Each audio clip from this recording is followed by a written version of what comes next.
Hello everyone, Hour of Devastation is out on Magic Online. Very exciting times.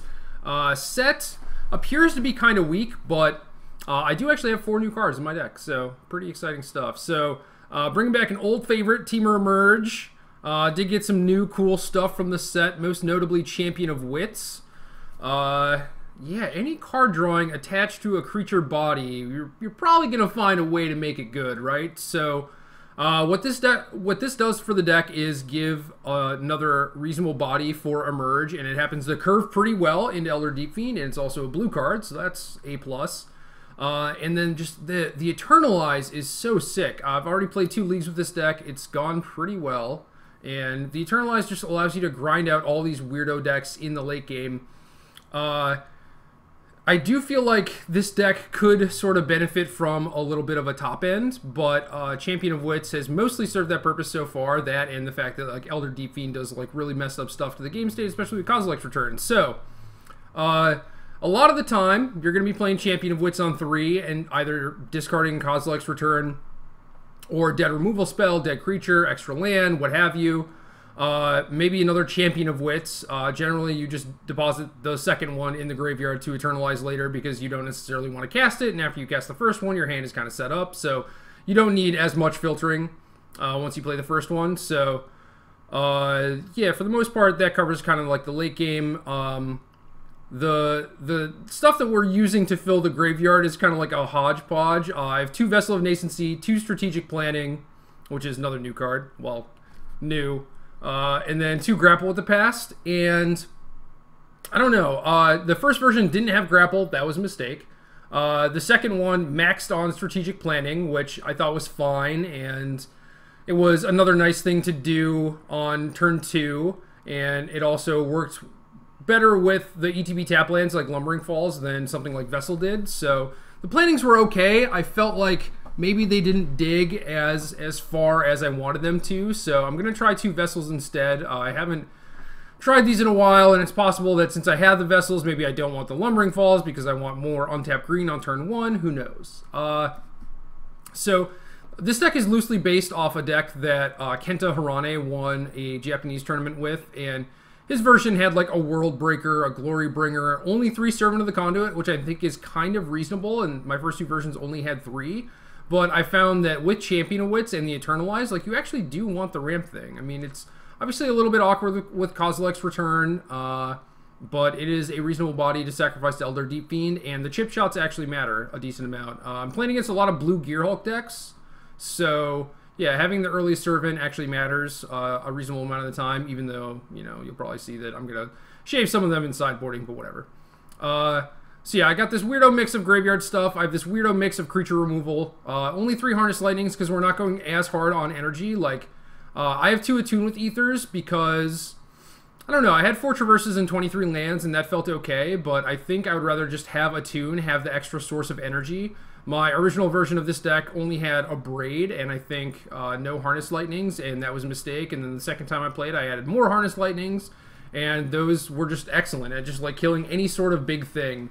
Opposing Deep Fiends, Torrential Gearhulk, which I guess a Braid kills anyway, Glory Bringer, Kalitas, things like that. Like, Harness Lightning is your Doomblade, not your Smother. So I do think that since you have things like Kozilek's Return and like Rogue Refiner to block and stuff, you kind of have the little creatures covered a little bit. So having a thing that is capable of taking down a bigger creature is pretty nice. And to facilitate those, we need a little bit more energy. So I have the extra Servant, I have the 2 Attunes, I cut a land, and we'll kind of see how that plays out.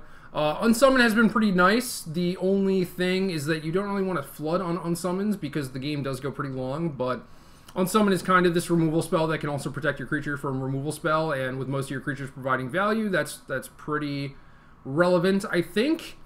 And then the other thing that I'm trying now is 2 Essence Scatter's main deck, which is a little inbred, perhaps, for the Magic Online metagame, because, like I said, I'm playing against a lot of Torrential Gearhulk decks. But Essence Scatter is among the best card that you could have there. I tried Censor. Censor was not great. It just didn't really line up a lot of the time. Most of the time it was just getting cycled. And yeah, I'm down on a Kozilek's Return also because of the Essence Scatter. I also have 2 Tireless Trackers main deck. With Champion of Wits, you're getting like the looting effect, but you need ways to actually get more resources, which Tracker helps with. So looting is far more effective when you have more resources to work with, because a lot of the time, especially with this deck, I mean, you want to get to 8 mana to hardcast Deep Fiend, because that does happen. You know, if you don't actually tempo them out early, the game goes long and you actually want to hardcast Deep Fiend. So yeah, Tracker creating extra resources actually matters. I know the Tracker is mostly a sideboard card, and that's reasonable because post-board your deck is a little bit more geared towards fighting their deck. So you can slow the game down a lot more efficiently, whereas in game 1 you might not have the right resources, you might just be getting beaten down, and you can draw extra cards off Tracker all you want, but maybe you're not going to find the right thing. So Tracker is mostly a sideboard card, but in this deck, especially because it's just a 3-mana creature that provides value, I mean, it has synergy with Elder Deep Fiend, so I think it is worthy of inclusion. Mana is kind of straightforward. I'm not stretching the mana base too much with like double red stuff. I played with Glorybringer, I played with more Chandra Flamecallers, and they were fine, but I would much rather just cut the second mountain and have a more reasonable mana base, I think. So yeah, pretty straightforward. I have a couple Lumbering Falls because this deck is winning with chip damage a lot of the time with Elder Deep Fiends and stuff, so having the creature land actually helps a lot. Hostile Desert would be pretty sweet, but the colorless source doesn't exactly help us all that much. As you may notice, I'm not even playing a Sanctum of Ugin, which a lot of these decks play. I think that's perfectly reasonable, but we have 12 green sources plus 4 Aether Hubs. So we have 16 total green that will allow us to keep a hand with a Traverse or an Attune with Ether. So a lot of people just like build with 15. I think 16 is a much better number, especially since like Aether Hub is not great when your basic land searcher is Traverse instead of Attune. So it is possible that I might even want an additional green source, but I do want a bunch of blue sources for strategic planning, Champion of Wits, Elder Deep Fiend, so I am playing Spire Bluff Canals. I could have another Lumbering Falls, I suppose, but that's a little bit clunky, so this mana has worked fairly reasonably, I think. Another note, actually, about Vessel of Nascency is that it's a weirdo card type for Delirium, and when I had 4 Traverses, 4 Strategic Plannings, it was like, you need one of everything. Like, you need Instant Sorcerer, Creature, Land, and sometimes that was a little too difficult, so Vessel digs a little bit deeper and is an enchantment, so it means that if you're missing land or missing sorcery or whatever, like it's kind of the wild card in that regard. So that's the main deck. Sideboard have a lot of counter spells, 3 disallows, 2 negates.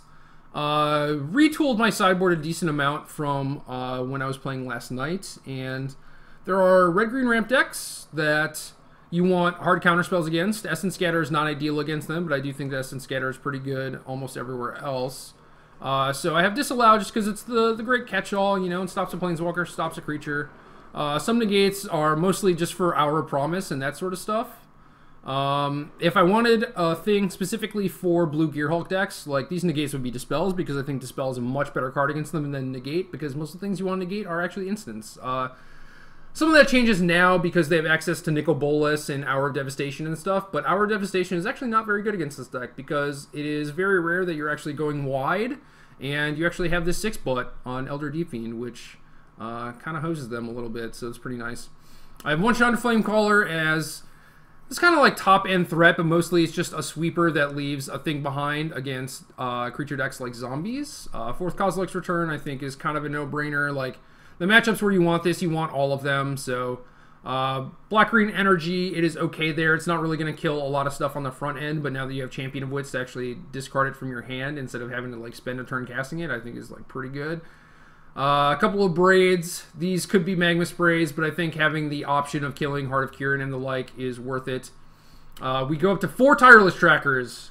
I only had 3, and I was playing against these control decks, and it was like, man, I just want a tracker, always. Tracker, tracker, tracker. So, kind of a funny thing is, some of the Gearhulk decks I played against have had the Scarab God, and that card has kind of wrecked me a little bit because it's been able to take like my Tireless Trackers and like my Champion of Wits, which is basically like eternalizing it for them because it becomes a 4/4 and draws them a bunch of cards and stuff. So the Scarab God is actually kind of rough for this deck, and Tracker does not help with that specifically, but I do think that Tireless Tracker is pretty good, and it is, yeah, you just want like a divination type effect, you know, like you want velocity, you want to generate extra resources so you can hit your land drops and always be fighting with their 2-for-1s and stuff, and Tracker is probably the best card at doing that. I looked at some Planeswalkers. Nissa Steward of Elements was okay, but it didn't actually generate a ton of value until a little bit later in the game, and you still had to like kind of get lucky to set it up and stuff. It was a good finisher, especially with like Deep Fiend, maybe like chunking them for 5, getting a couple shots with Lumbering Falls, and then suddenly Nissa's lethal, you know. But I do think the Tracker is just the best card for that slot. I have Bristling Hydra kind of in the same slot, which could be a Nissa or something, but there were some games where I wanted to traverse for a thing that I knew would stick, and Bristling Hydra is the best one, I think, although this deck is much worse at generating energy than like the Temur mid-range decks or Marvel or whatever, so it is actually probably not going to be uncommon for me to want to traverse for Hydra and not have the 3 energy yet, and they can just kill it with the ability on this deck, so this might not be the best card for that slot. I have a Manglehorn, which I think is reasonable enough utility to have when you have traverses, and 1 Ishkana, which is just kind of like this roadblock against creature decks that you can traverse for if it comes to that.